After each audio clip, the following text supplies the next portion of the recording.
మా జాతిపితకు నోటీస్ ఇస్తారని. ఎవరికిరా నువ్వు జాతిపితవు? ఎవడు నీ జాతి? కేసీఆర్ ముమ్మాటికి జాతిపిత, రేవంత్ రెడ్డి బూతుపిత. వినోదరావు నీ జాత? ఎర్రబల్లి దయాకరావు నీ జాత? కుక్కడపల్లి కృష్ణారావు గారు నీ జాత?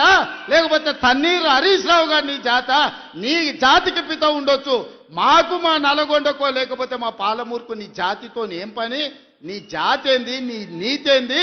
నీలాంటోడు జాతి పితయి పెళ్ళ మొగుడు జోలి పెట్టుకుంటే కూడా ఫోన్ లేనే సన్నాసి నువ్వు జాతి పితవంటే ఎవడన్నా ఉంటే ఆత్మహత్య చేసుకుంటాడు, బాయిలో దుంకి చచ్చిపోతారు.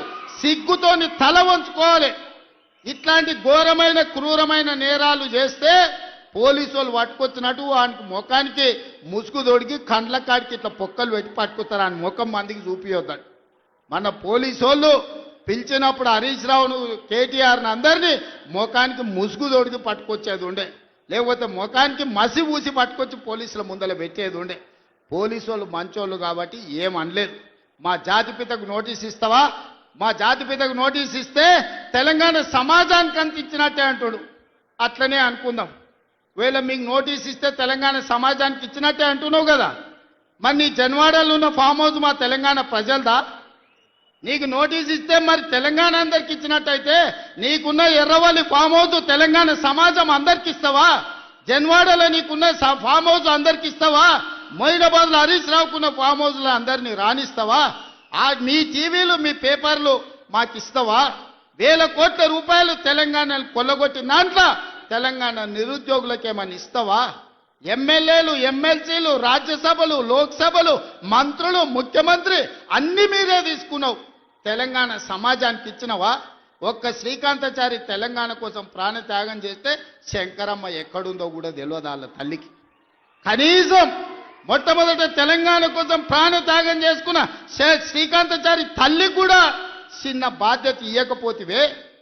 జాతిపిత అంటే ఎవరయ్యా అంటే తెలంగాణ కోసం సర్వం త్యాగం చేసిన ప్రొఫెసర్ జయశంకర్ జాతిపిత అవుతాడు.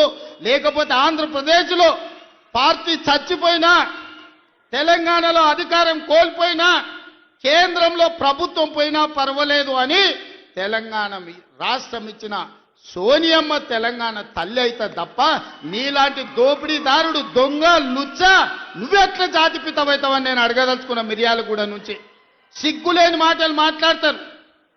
ఇవాళ చేసిన తప్పులకు తల వంచుకొని ముక్కు నేలకు రాయాలి. తెలంగాణ సమాజం ముందల తెలంగాణ సమాజాన్ని క్షమాపణ అడగాలే తప్ప ఇవాళ ఇంకా సిగ్గులేని మాటలు మాట్లాడుకుంటూ బీఆర్ఎస్ వాళ్ళు తిరుగుతారు. ఇక ఈడ కూడా మీ దగ్గర ఒక ఆయన ఉన్నాడు, నక్క చిత్తుల భాస్కర్ రావు అని. ఎవడయా భాస్కర్ రావు? ఎవడు? జానారెడ్డి చెప్పులు మోసినోడు కాదా? జానారెడ్డి ఇంట్లో నీళ్ళ సీసాలు మోసినోడు కాదా? జానారెడ్డి నమ్మి కన్న కొడుకు ఇయ్యకుండా నల్ల నక్క చిత్తుల భాస్కర్ రావు టికెట్ ఇస్తే కాంగ్రెస్ పార్టీ కార్యకర్తలు మీ రక్తాన్ని చెమటగా మార్చి మీరు భుజాల మీద మోసి మిర్యాలకు కూడా ఎమ్మెల్యేని చేస్తే మీ ఆత్మ గౌరవాన్ని తీసుకెళ్లి ఎర్రవల్లి ఫామ్ హౌస్లో కేసీఆర్ కాళ్ళకాడ తాకట్టు పెట్టినోడు ఇవాళ మళ్ళా మీ దగ్గరకు వస్తున్నాడు. గాయన మనకు నాయకుడు. ఒక్కసారి ఆలోచన చెయ్యండి. కేసీఆర్ జాతిపిత ఎట్లయితాడు అంటాడు. కేసీఆర్ లేకపోతే తెలంగాణ వచ్చునా? అసలు ఈ తెలంగాణ, ఈ స్వరాష్ట్రం ఎట్లొచ్చింది?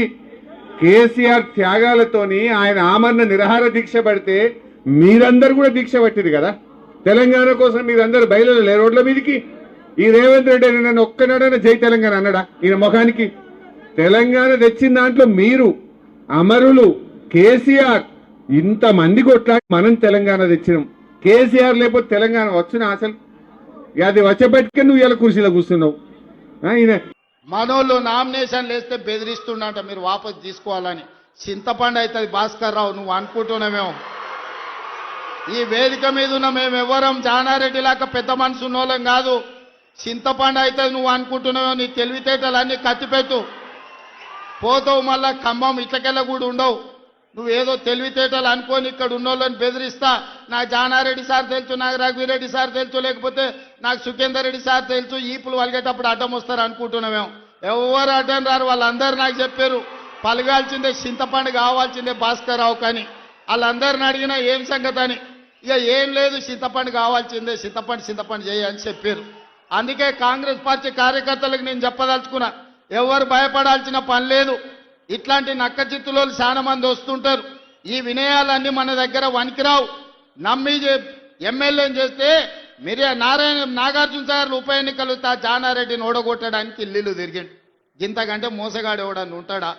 ఇట్లాంటి మోసగాళ్ళని గెలవనిచ్చారంటే మిరియాలకు కూడా గౌరవమే పోతుంది. అందుకే మిత్రులారా, ఈ మున్సిపల్ ఎన్నికల్లో ఈ వేదిక మీద నుంచి నేను ఒక్కటే మాట చెప్పదలుచుకున్నా. మిర్యాల కూడా నల్గొండ జిల్లాలో ఉండే 18 మున్సిపాలిటీల మీద నాకేం ఆలోచన లేదు, నాకేం రంది లేదు. 100% మీరు గెలిపిస్తారు, నాకు నమ్మకం ఉంది.